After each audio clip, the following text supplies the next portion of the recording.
إليه لا حول ولا قوة إلا بالله العلي العظيم الحمد لله نحمده ونستعينه ونستغفره ونؤمن به ونتوكل عليه ونعوذ بالله من شرور أنفسنا ومن سيئات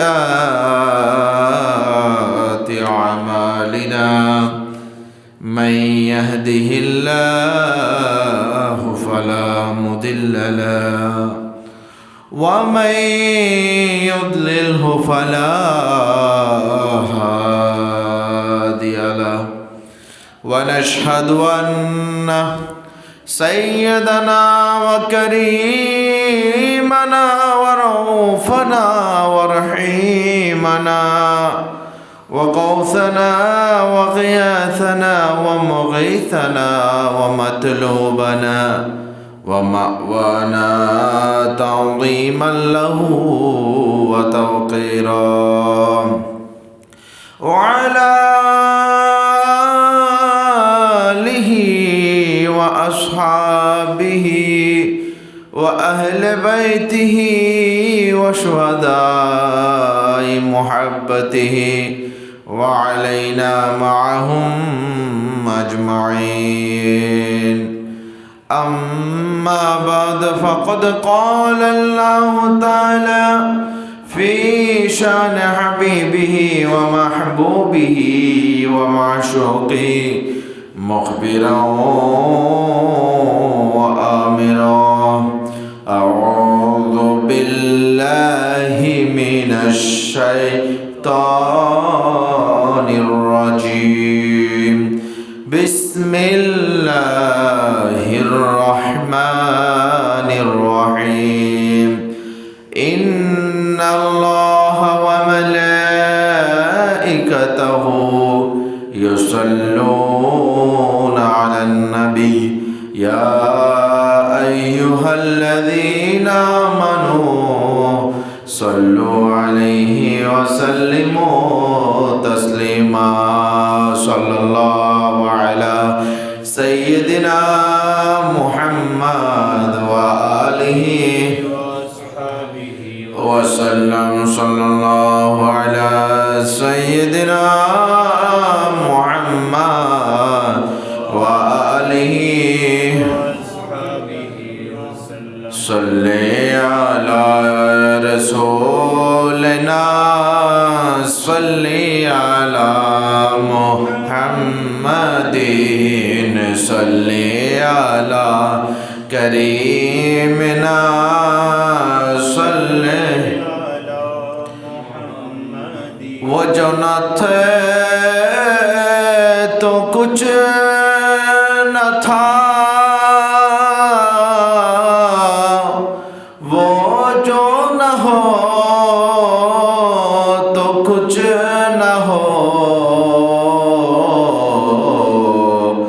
जाने हैं वो जहान की जाने है तो जहान है सल्ले अला रसूलना सल्ले अला मुहम्मदीन सल्ले अला हबीबना सल्ले मुहम्मदिन सलातुन या रसूल अल्लाह अलैकुम सलामुन या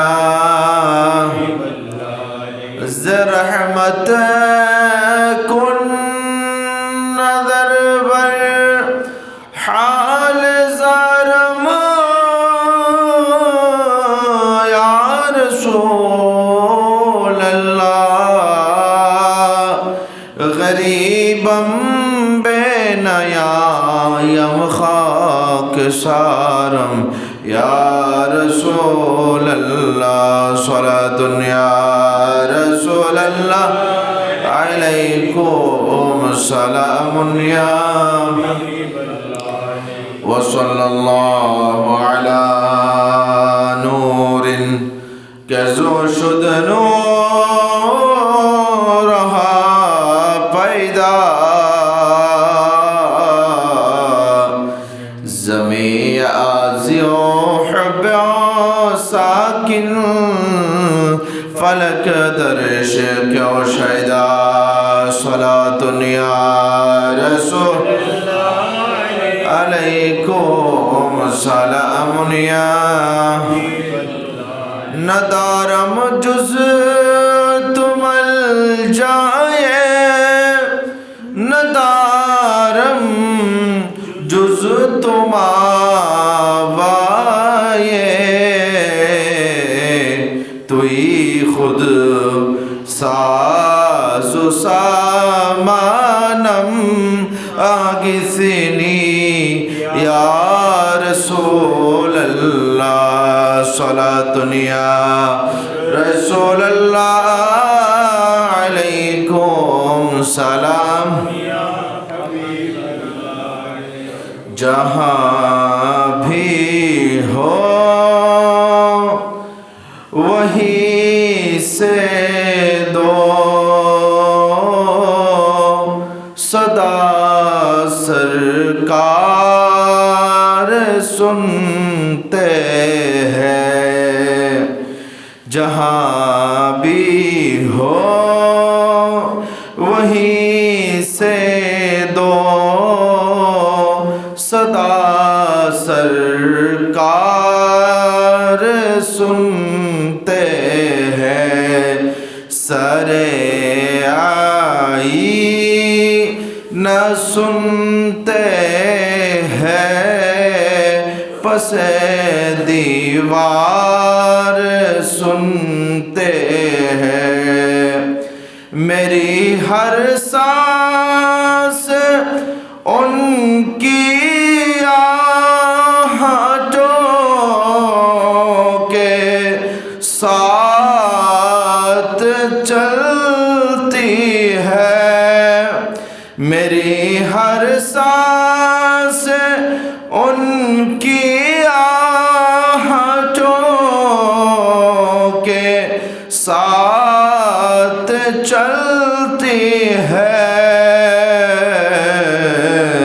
میرے دل کے دھڑکنے کی بھی وہ رفتار سنتے ہیں جہاں بھی ہو وہیں سے دو صدا سرکار سنتے ہیں سر آئینہ سنتے ہیں پس دیوار سنتے ہیں محترم المقام ذی المجد والاحتشام সম্মানিত মুসল্লিন ইকরাম পর্দানশীন মা ও বোনেরা রহিমানি ও রাহিমাকুমুল্লাহ আসসালামু আলাইকুম ওয়া রাহমাতুল্লাহি ওয়া বারাকাতুহু মহামনিব আল্লাহ জাল্লা ওয়া আলা মাজদুহুর আলিশান দরবারে অসংখ্য অগণিত শুকরিয়ার সিজদা আদায় করি যে মহান রব্বুল আলামিন আহকামুল হাকিমিন আমাদেরকে দয়া করে মায়া করে বড় ইহসান করে পবিত্র শাবানুল মুআজ্জম শরীফের দ্বিতীয় জমায় পবিত্র শবে বরাত শরীফকে সামনে রেখে আজকের এই মহিমান্বিত দিনে মহিমান্বিত ক্ষণে মহিমান্বিত জায়গায় ঐতিহ্যবাহী হযরতে ওয়াইসুল কারনী রহমতুল্লাহ আলাইহি এই জামে মসজিদে এসে বসে পবিত্র কোরআন ও হাদিসের আলোচনা শ্রবণ করার তৌফিক দান করছেন সেই মনিবের দরবারে অন্তরস্থল থেকে মহাব্বতের আওয়াজে বলি আলহামদুলিল্লাহ। কোটি কোটি দরুদ সালামের হাদিয়া নজরানা পেশ করছি আকা মৌলা রহমাতুল লিল আলামিন রাহাতুল আশিকিন মুরাদুল মুশতাকিন শামসুল আরিফিন সিরাজুস সালিকিন, মিসবাহুল মুকাররবিন, মুহিব্বুল ফুকারা ওয়াল গুরবা ওয়াল মাসাকিন, সাইয়াহ ইলা মওকা, বাঈস কোন মওকা, সাহিব আলম নশরা, রাজেদার মা আওহা, শাহিদ মা তোহা, রসুল আকরম, নূরে মুজস্সম, সুলতান বাকরিনা, साहिब मुअत्तर पसीना, फैज़ गंजीना, शहनशाह नबुव्वत, आफ़ताब रिसालत, ताजदार ख़त्म नबुव्वत, जलवाए सुबह अज़ल, नूर ज़ात लम यज़ल, मासूम आमिना, अहमद मुजतबा, मुहम्मद मुस्तफ़ा सल्लल्लाहु अलैहि वसल्लम এর নূরের চরণে।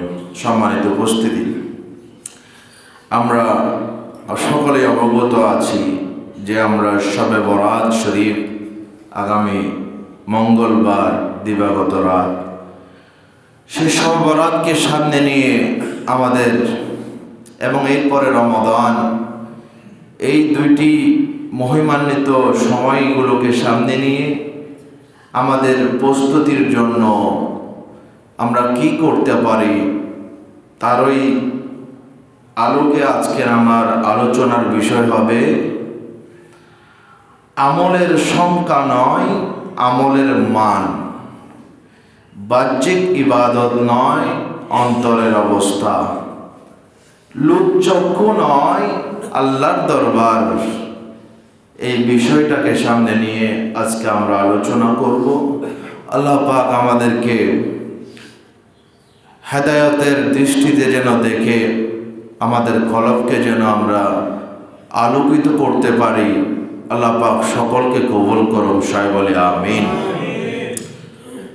হাদিস শরীফের মধ্যে আল্লাহর হাবিব সরওয়ারে কায়নাত সাল্লাল্লাহু আলাইহি ওয়া আলিহি ওয়াসাল্লাম ইরশাদ করেন, তুরফাউল আমালু ফি শাবানা, যে আমাদের বান্দা বনি আদমের আমলগুলোকে শাবান মাসে আল্লাহর দরবারে পেশ করা হয়। সুবহানাল্লাহ।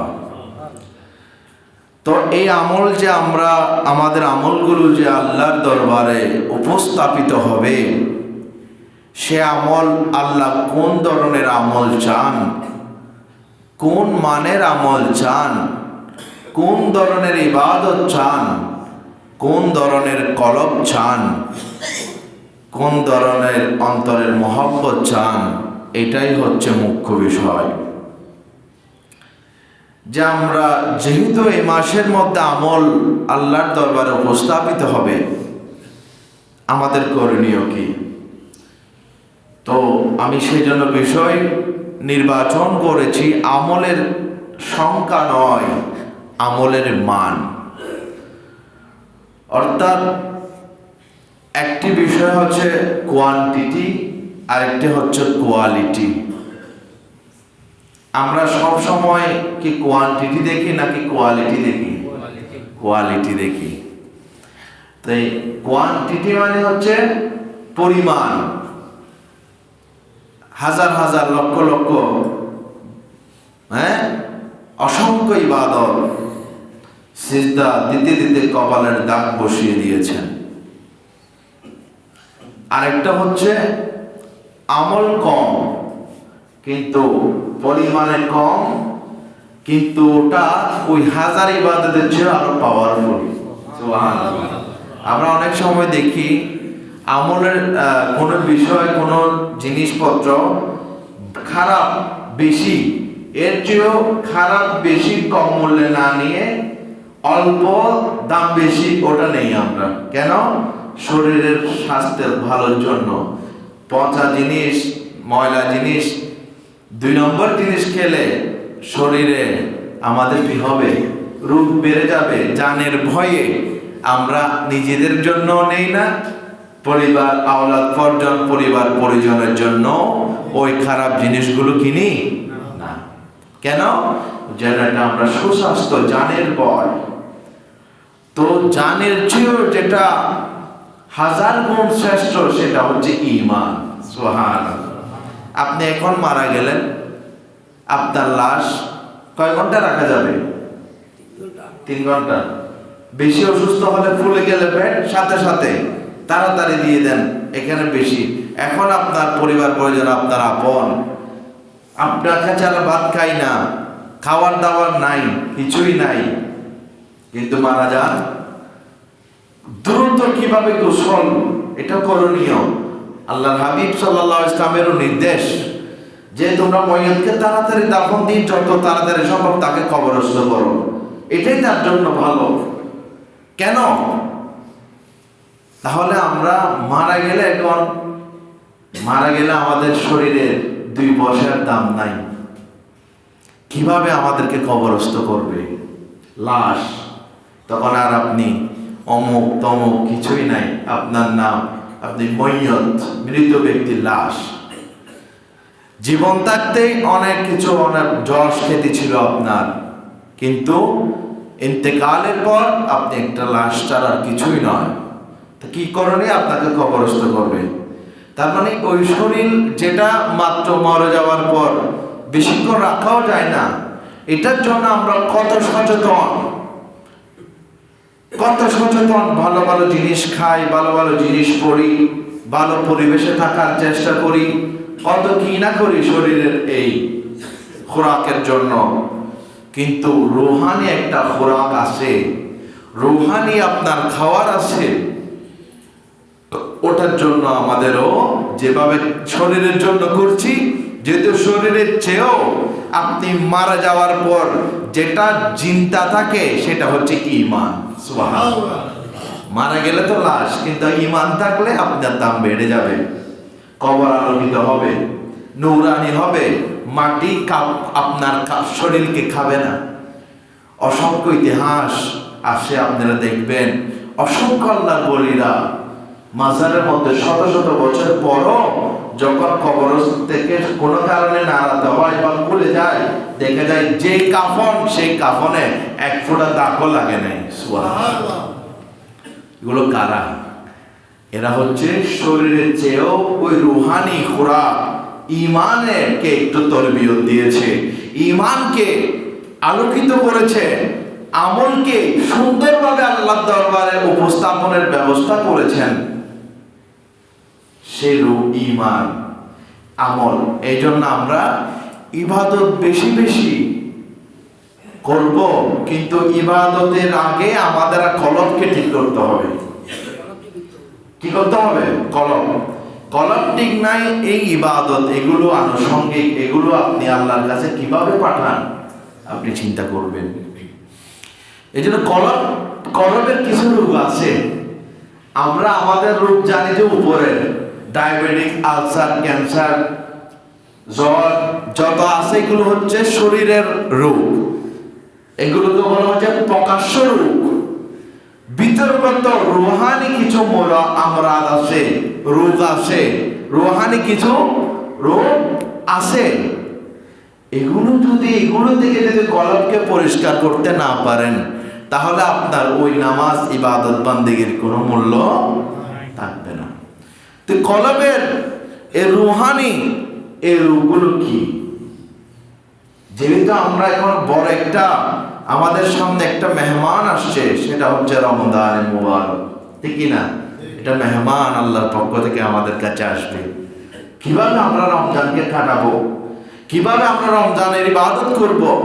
তো রমজান শরীফ যখন আসছে, রমজান যেন আমাদের কাছে এসে খুশি হয়ে যেন আল্লাহর দরবারে আমাদের জন্য সুপারিশ করে, সেই ব্যবস্থার জন্য আমাদের প্রস্তুতির দরকার আছে কি না? আছে। তাহলে আমাদের কলবের কি রোগ, এগুলো আগে আমাদেরকে যাচাই করতে হবে, বের করে এটার রোগ সারবো, তারপর ইবাদতে নামবো। কি বলেন, ঠিক কিনা? কলবের রোগ কি? আসেন, কলবের রোগ হলো আপনার নামাজ আছে। কি আছে? নামাজ। এই নামাজটা কি আপনি আল্লাহর মহব্বতে পড়তেছেন, নাকি ওই জমায় স্বাভাবিকভাবে মানুষ যায়, আমি না গেলে মানুষ কি বলবে, সমাজ কি বলবে, আজকে শুক্রবার বলে কথা, একদিনও তো নামাজ পড়ি না, যারে বারে জমার দিন এটাও না পড়লে মানুষ তো আমাকে হিন্দু বলবে, মুসলমান বলবে না। এই নিয়তে আসতেছি মসজিদে, নাকি আল্লাহর ভয়ে আসতেছি, আল্লাহর মহব্বতে আসতেছি? আল্লাহর মহব্বতে সিজদা দেওয়ার জন্য আসতেছি। আল্লাহ যে এত নিয়ামত দিয়েছে, ওই আল্লাহর প্রেমে সাড়া দিয়ে আমি কি আল্লাহর কদমে দুইটা সিজদা দেওয়ার জন্য আসতেছি, এটা আমাদের কি করতে হবে? নির্ণয় করতে হবে। তার আগে নিয়ত, এগুলো রূপ আপনাদেরকে একটু একটু ধরেই দিচ্ছি। তাহলে নামাজ আসে আমাদের, কিন্তু ওই অন্তরের সেই খুশু, আল্লাহর প্রেম, আল্লাহর মহাব্বত। এমন এমন বান্দা আছে যাদের এক টক্ত নামাজ কাজা হয়ে গেলে চোখের পানি ঝরে। কিভাবে যে কাজা হয়ে গেল, কেন কাজা হয়ে গেল, আমার নামাজটা, এই নামাজটা পড়তে পারলাম না, এরকম অন্তরে আপনার যাচ্ছে কিনা? এক ওয়াক্ত নামাজ কাজা হলে আপনার এরকম কান্না আসে কিনা? যদি এসে থাকে, খোদার কসম আপনি জান্নাতি ব্যক্তি। আর যদি এসে না থাকে, তাহলে আপনার এখনো রোগা আক্রান্ত, আপনি রুহে আপনার এখনো রূপ, এখানে আপনাকে চারিদিকে রূপ, এটার কোনো ওষুধ আপনাকে খাইতে হবে। তাহলে আমার অন্তরের এই খুশু, আমার নামাজ কাজা হলে আমি নামাজের জন্য এই নামাজ কাজা হচ্ছে কান্না করছি কিনা? আমি কি শুধুমাত্র জুমার দিনটাকে নামাজের জন্য রেখেছি, নাকি আমি প্রতিদিন আল্লাহর ওই মহাব্বতের নাম সুবহানা রাব্বিয়াল আলা, সুবহানা রাব্বিয়াল আলা বলার জন্য, আল্লাহর কদমে দুটো সিজদা দেওয়ার জন্য আমি প্রতিদিন আসি 5 ওয়াক্ত 5 বার? নাকি আমি শুধুমাত্র এই জুমার দিনেই শুধু আনুষ্ঠানিকতা রক্ষার জন্য, সমাজের মানুষের কথা থেকে বাঁচার জন্য আমি এই মসজিদে আসি? এটা নির্ণয় করবেন। তারপর রোজা আছে, রোজা রাখবো সামনে, কিন্তু রোজার যেটা তাকওয়া, আল্লাহর ভয়, ওটা আছে কিনা? রোজা রেখেছি, মুখের অশ্লীলতা, অশ্লীল ভাষা আমার মুখ থেকে যায় নাই। রোজা রেখেছি, আমার ঘুমের মধ্যে নামাজ 3-4 ওয়াক্ত চলে যায়, এই রোজার কোনো মূল্য আছে? রোজা রেখেছি, মিথ্যা বলি, রোজা রেখেছি 2 নম্বরই করি, তার মানে রোজা আছে, কিন্তু রোজার যে রোগ, এটা আপনি সারেন নাই, এটাও হবে না। তাহলে আমাদের রোজা রাখবো, সাথে সাথে কি করব? তাকওয়া লাগবে, নামাজ লাগবে, সাথে সাথে খুশু আল্লাহর মহব্বত লাগবে। সুবহান। এরপর দান, আপনারা দান তো করবেন, করতেছেন, সামনে আরো বেশি করবেন। দান করছি, কিন্তু এই দান আমি কি দানবীর পরিচয় দিতে, নাকি আল্লাহর প্রেমে? এই বিষয়গুলো হচ্ছে আমাদের মারাত্মক ব্যাধি। কি ব্যাধি? মারাত্মক ব্যাধি। এরপর আসেন আরেকটা ব্যাধি, আজকে ব্যাধি নিয়ে আলোচনা, যেগুলো কলবের, আপনাকে এগুলো সংশোধন ছাড়া কোনো ইবাদতের কোনো মূল্য হবে না। আরেকটা হলো হিংসা। বলেন কি? হিংসা বুঝেন? হিংসা মানে কি? অপরের ভালো যা যিনি দেখতে পায় না। একটা ঘর সুখে শান্তিতে চলতেছে, কত সুখ, পরিবারের সুখে শান্তিতে চলতেছে, পাশে এক প্রতিবেশী আপনার কোনো মতেই আপনার সেই সুখে শান্তিতে ঘর তার সহ্য হয় না। কিরে, কেন?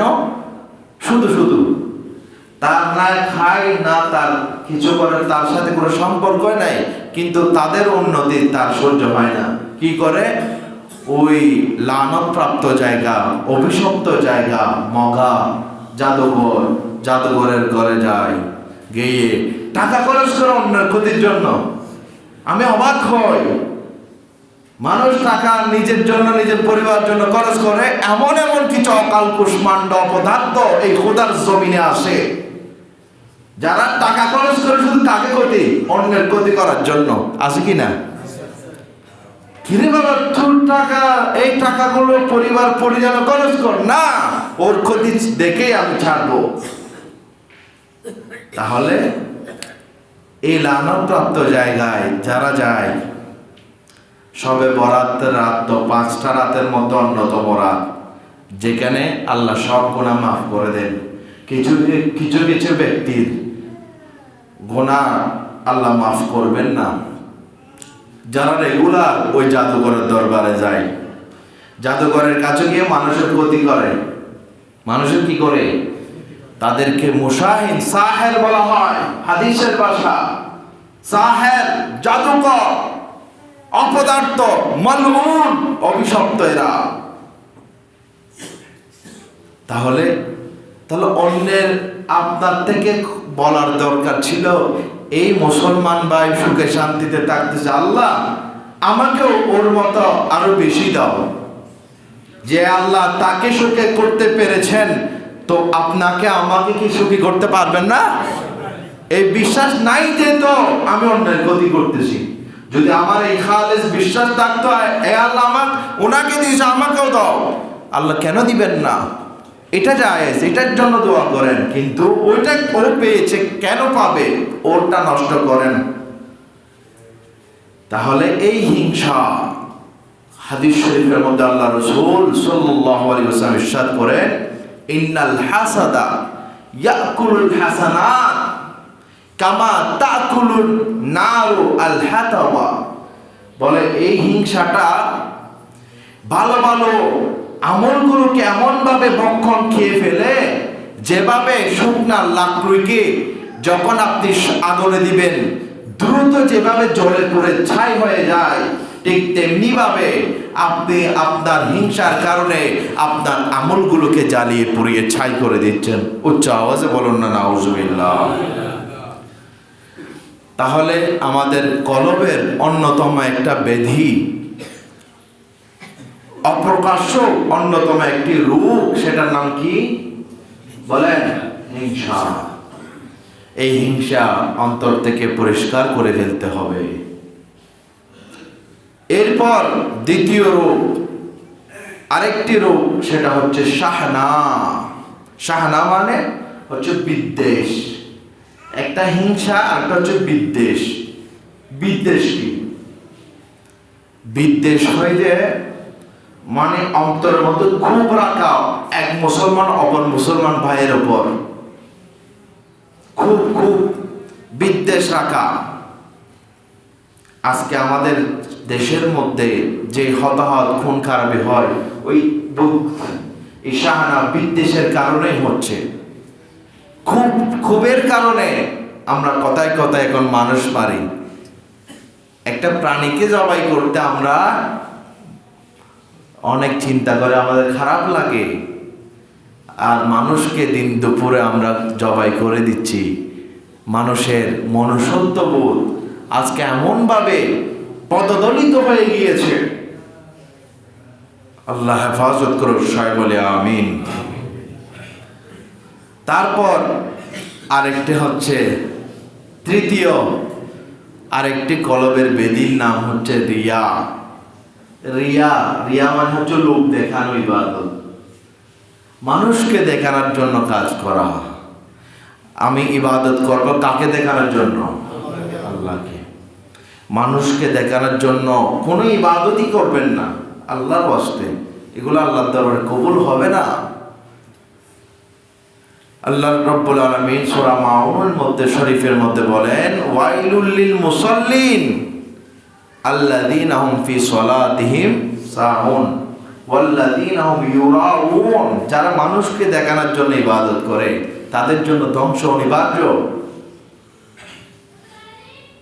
তাহলে এটা হচ্ছে কলবের এগুলো রূপ, এগুলো ছাড়তে হবে আমাদের।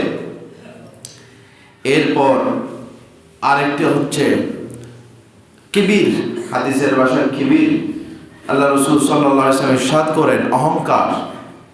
আল্লাহ রাসূল বলেন, হাদিসে কুদসির মধ্যে আল্লাহ তাআলা বলেন, আল কিবরিয়াউ রিদাই, বলে অহংকার হচ্ছে আমি আল্লাহর চাদর। যদি অহংকার করতে হয় একমাত্র করার মালিককে, আল্লাহই পারবেন, এটা আল্লাহই হকদার। বলে যে অহংকার করলো সে মূলত আমার চাদর নিয়ে টানাটানি করলো। নাউজুবিল্লাহ বলেন। অহংকার কি জিনিস বলেন তো? অহংকার কি জানেন? অহংকার হচ্ছে আপনার টাকা কড়ি হয়েছে, আগে টাকা ছিল না এখন টাকা হয়েছে, এখন রাস্তায় হাঁটলে আপনি আর কোনো মানুষকে মানুষ মনে করেন না, মানুষকে মানুষ মনে করে না। রিক্সাওয়ালা হোক, দিন মজুর হোক, আপনি তাকে তার সম্মান করতে হবে। হ্যাঁ, আপনি ভিআইপি পাচ্ছেন, কিন্তু উনিও মানুষ। এখন আমরা ওই যেমন আমরা করি কি, শব্দের বক্ত নরমের জম। আমরা যত জুলুম অত্যাচার সব রিক্সাওয়ালা তাদের উপর করতে পারি, কারণ এদের কোনো শক্তি নাই, তাদের কোনো কি বলে পরাশক্তি নাই, তাদের কোনো চ্যানেল নাই, লিঙ্ক নাই। তো এদেরকে মারলেও আমরা সব বউর সাথে ঝগড়া করলেও মায়ের চলে যে কার উপর, বউর সাথে ঘরে ঝগড়া করে বউকে মারতে না পারে, এসে রিক্সাওয়ালাকে মারে। আপনি চিন্তা করুন না। দিন মজুর হোক, তার টাকা 100% হালাল টাকা, আপনার চেয়ে 1000 গুণ সে এগিয়ে। আল্লাহ রাসূল সাল্লাল্লাহু আলাইহি ওয়াসাল্লাম ইরশাদ করেন, আল কাসিবু হাবিবুল্লাহ, যারা দিন মজুর শ্রমিক, দিন এনে দিনে খায়, তারা আল্লাহর বন্ধু। সুবহানাল্লাহ। সুতরাং প্রত্যেককে যার যে সম্মান তাকে দিতে হবে।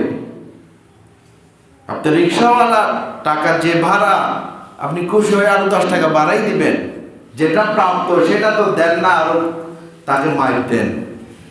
এগুলো কাল কিয়ামতের ময়দানে কড়াই কড়াই গন্ডায় গন্ডায় হিসাব হবে। কারণ কাল কিয়ামতের ময়দানে একজনের বিচারক থাকবেন, তিনি কে? আল্লাহ। রিক্সাওয়ালা এসে বলবে আপনার জান্নাত কনফার্ম হয়ে গেছে, ফেরেশতাদেরকে আল্লাহ বলেন তাকে জান্নাতে দাও। ওই রিক্সাওয়ালা এসে ধরবে, আল্লাহ এই ব্যক্তির উপর আমার হক রয়ে গেছে। বলে কি হক? বলে এ আমার প্রাপ্য তো দেয় না, এর সাথে আমাকে 2টা চোয়ার দিয়েছে। সেই সময় আমার কোনো চ্যানেল ছিল না, আমার কোনো ক্ষমতা ছিল না। আল্লাহ তোমার কাছে আমি সেদিন বিচার দিয়ে দিয়েছিলাম। আল্লাহ বলবেন তার হক আদায় করো। এখন বলেন, দুনিয়াতে তো আপনার কোটি টাকা ছিল, ওইখানে কয় টাকা দিবেন? মৃত্যুর সময় মরে যাওয়ার পর কয় টাকা সাথে নিয়ে গেছিলেন নাকি? না। তো টাকা তো এখন তো জান্নাত বাঁধা হয়ে গেছে, জান্নাত কনফার্ম ছিল, এই হকের কারণে বাজি গেছে। কি করবে এখন? তখন আল্লাহ ঠিক আছে, তোমার এই ভালো যে গুণগুলো আছে, যে সওয়াব কামাইছো তাকে দাও, তার 2টা চোয়ার সম পরিমাণ তাকে তোমার সওয়াবগুলা দাও, সব দাও। এই বলবে আচ্ছা থাক, সওয়াব তো আমার এখন এক পাহাড় আছে, যাক 2 চোয়ারের বদলে অর্ধেক সওয়াব দিছে। তারপর আবার যাচ্ছে, আবার আরেকজন আসছে, কিরে আল্লাহ এই বান্দা আমাকে অমুক আমার মা ধরে গালি দিছে, আমার ইজ্জতের উপর আঘাত করেছে, আমি তখন তাকে সেই গালির জবাব দেই নাই, তুমি আল্লাহকে বিচার দিয়েছি, গালির জবাব চাই আমি। আল্লাহ তুমি আহকামুল হাকিমিন। আল্লাহ বলছেন ঠিক আছে দাও, সওয়াব দাও। গালির পরিমাণ কি দিছে? সওয়াব দিছে, গেছে 2টা। 3 নম্বর যাবে জান্নাতে, আরেকজন আসছে, কিরে তুমি কে? বলে আমি তোমার সেই মা বাবা, আল্লাহ তোমাদের উপর ওয়াজিব করেছে, ফরজ করেছে মা বাবার একটা হক। যে মা বাবা তোমাকে লালন করেছে, ছোট থেকে বড় করেছে, বড় হয়ে টাকা দেওয়ার বউর কথা শুনে তুমি সেই মা বাবার যে একটা হক, টাকা, তাদের চলা, ডাক্তারি খরচ, খাবার খরচ, সেই টাকা তুমি দাও নাই, দাও, দিতে বাধ্য থাকিবে, বাজি গেছেন। এখন এই বান্দার তো পাহাড় পরিমাণ সম্পদ ছিল, এখন পরিশেষে সওয়াব দিতে দিতে তার কোনো আর সওয়াব থাকবে না, জান্নাত তো বাঁধা হয়ে গেছে, আরো হকদার বাকি রয়ে গেছে। এই হকদারে আসবে, এই হকের এখন সওয়াব দিতে না পেরে, সহিহ হাদিস এটা, তখন ওই বান্দার গুনাহগুলো তাকে দিবে। এভাবে গুনাহ নিতে নিতে পাহাড় সম পরিমাণ গুনাহ সওয়াব পাহাড় সম পরিমাণ গুনাহে রূপান্তরিত হয়ে গেল। উচ্চ আওয়াজে বলুন নাউজুবিল্লাহ। তাহলে দেখুন, আমরা কেউ প্রস্তুত নয়। আজকে নিজেকে আমরা প্রশ্ন করব, আমরা নিজেকে প্রশ্ন করব, এখন হঠাৎ যদি আমি মারা যাই, আমি আল্লাহর দরবারে কিভাবে আমার অবস্থান হবে? আমি কিভাবে, আমার উপর কেউ হক আছে কি না? এই কলবের রূপগুলো পরিশোধন না করলে রোজা, নামাজ, ইবাদত কোনো মূল্য নাই, কোনো মূল্য নাই। এটার নাম হচ্ছে আত্মসমালোচনা। আপনার এই যে রূপগুলোর কথা আমি বললাম, হিংসা, বিদ্বেষ, রিয়া, অহংকার, ফখর, অন্যের হক, এগুলোকে চিন্তা করা, হকগুলো আদায় করা, আল্লাহর কাছে মাপ চাওয়া, এগুলোর নাম হচ্ছে আত্মসমালোচনা। এই আত্মসমালোচনার মাধ্যমে আপনার কলব পরিষ্কার হবে। পরচর্চা না করে আত্মসমালোচনা করেন। এটা হচ্ছে আপনার ওই সমস্ত রোগের ওষুধ দিলাম। এই ওষুধ ডেইলি 3 বার খাবেন, ইনশাল্লাহ আপনার এই রোগগুলো যখন পরিশুদ্ধ হয়ে যাবে, দেখবেন আল্লাহ পাক আপনার জন্য আপনার আমলগুলো সুন্দরভাবে উপস্থাপিত হবে। এই শাবান শরীফে আল্লাহ পাক আমাদেরকে শাবান শরীফের আমল যেন আমরা সুন্দরভাবে আমাদের আমলগুলো আল্লাহর দরবারে পেশ হয়, সে তার তৌফিক দান করুন। সবাই বলে আমিন। আমরা চাই কিনা? সেটা চাই। সে একটা হাদিস বলে আমার বক্তব্য শেষ করছি।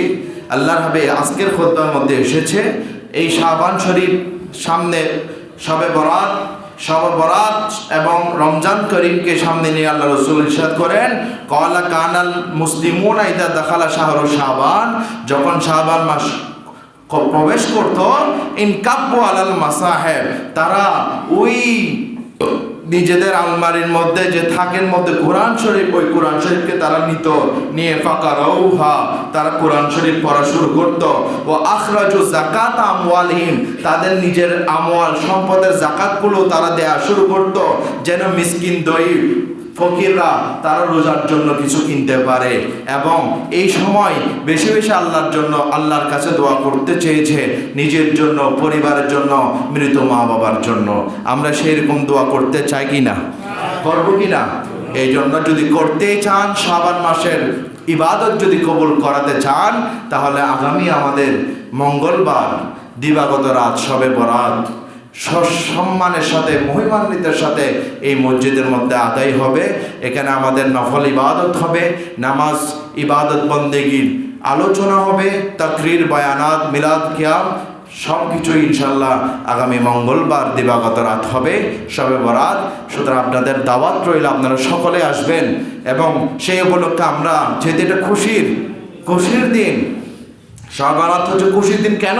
কারণ ওই সময় আমাদের ইবাদত কবুল, আল্লাহ আমাদের বাজেট লিখবেন, আমাদের হায়াত কতটুকু থাকবে, আমাদের রিজিক কতটুকু থাকবে, আমরা কে জান্নাতি জাহান্নামী, এগুলো সব লিপিবদ্ধ হবে। এই জন্য আমরা মসজিদকে সাজাবো, আমরা ইবাদত বন্দেগী করব। যেন কেন মসজিদ সাজাবো?